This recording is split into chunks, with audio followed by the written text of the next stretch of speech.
जय श्री कृष्णा। दोस्तों, उदासीनता जीवन का एक ऐसा भाग है जब हमारे जीवन में किसी भी काम को करने की कोई रुचि नहीं रहती है और हम किसी भी काम को करने के लिए उत्साहित नहीं रहते। और इतना ही नहीं, उदासीनता जब सीमा से अधिक बढ़ जाती है तो यह मन का रोग भी बन जाती है और इस अवस्था में मनुष्य जीवन से अधिक मृत्यु को प्रिय मानने लगता है। यह एक कटु सत्य है कि हम सब जीवन में कभी ना कभी उदासीनता का अनुभव अवश्य करते हैं। जब हमारा मन निराशा से भर जाता है और हम कार्य का त्याग करने लगते हैं। ज़्यादातर हमारी उदासीनता कुछ समय के लिए ही होती है, इसीलिए उससे होने वाली हानि को हम पहचान नहीं पाते हैं। किंतु यही उदासीनता धीरे धीरे आदत का रूप धारण कर लेती है और यही वह उदासीनता होती है जिसकी वजह से हम बार बार हाथ में लिए कार्य भी अधूरे छोड़ देते हैं। विचार कीजिए, क्या हम सबके साथ ऐसा नहीं होता? वास्तव में उदासीनता क्या है? उदासीनता का जन्म कहाँ से होता है और इससे छूटने का उपाय क्या है?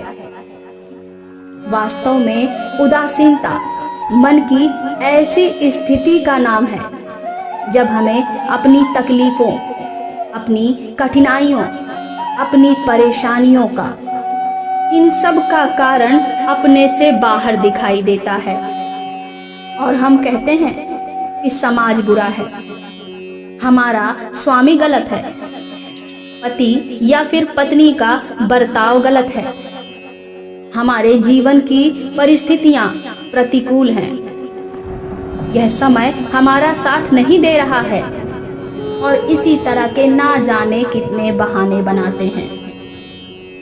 और जब दुख का कारण बाहर होता है, अब ऐसी परिस्थिति में उसको बदलने का हमारे पास कोई मार्ग नहीं होता।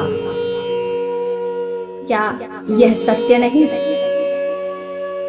हम समय को किस प्रकार बदल सकते हैं? अरे, हम परिस्थितियों में कैसे परिवर्तन ला सकते हैं? हम स्वयं को निस्सहाय मानने लगते हैं और वहीं से उदासीनता का जन्म होता है।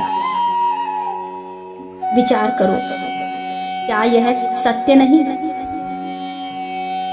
एक बार विचार करके देखो कि क्या हमारी सारी विपदाओं का कारण बाहर है या फिर स्वयं हमारे भीतर है?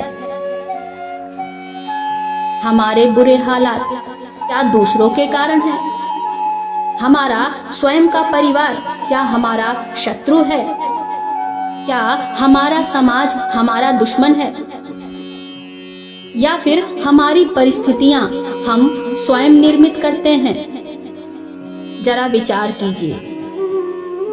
पतझड़ में पत्ते गिरा देने वाली ठंड क्या उस वृक्ष के साथ अपनी दुश्मनी निकालती है? नहीं। ऋतु चक्र तो अपना कार्य करता है, वह तो अपना कर्तव्य निभा रहा है। उसे तो उस वृक्ष के साथ ना तो कोई दुश्मनी है और ना ही दोस्ती। ऋतु चक्र के अनुकूल हो जाना उस वृक्ष का कर्तव्य है। और ऐसे ही समाज ना तो किसी का मित्र है और ना ही शत्रु। अरे, ये समाज उसका मित्र बन जाता है जिससे उसे लाभ मिलता है। समाज हमारे प्रतिकूल तब बनता है जब हम समाज के प्रतिकूल बनते हैं और ऐसा ही व्यक्तियों के बीच में भी होता है। हम जिसे प्रेम करते हैं वो भी हमें प्रेम देता है। हम जिसे लाभ देते हैं वो हमें लाभ देता है। हमारे हालात बदलने के लिए हमें स्वयं में परिवर्तन करना पड़ता है। और बस इतना समझ लेने पर स्वयं में परिवर्तन करना कठिन नहीं है। अर्थात जीवन में उदासीनता का कोई कारण ही नहीं है। केवल अपने आप में परिवर्तन करना ही पर्याप्त है। एक बार इस पर विचार जरूर कीजिएगा, चिंतन कीजिएगा और मनन कीजिएगा। आपकी समस्या का हल आपको स्वयं मिल जाएगा।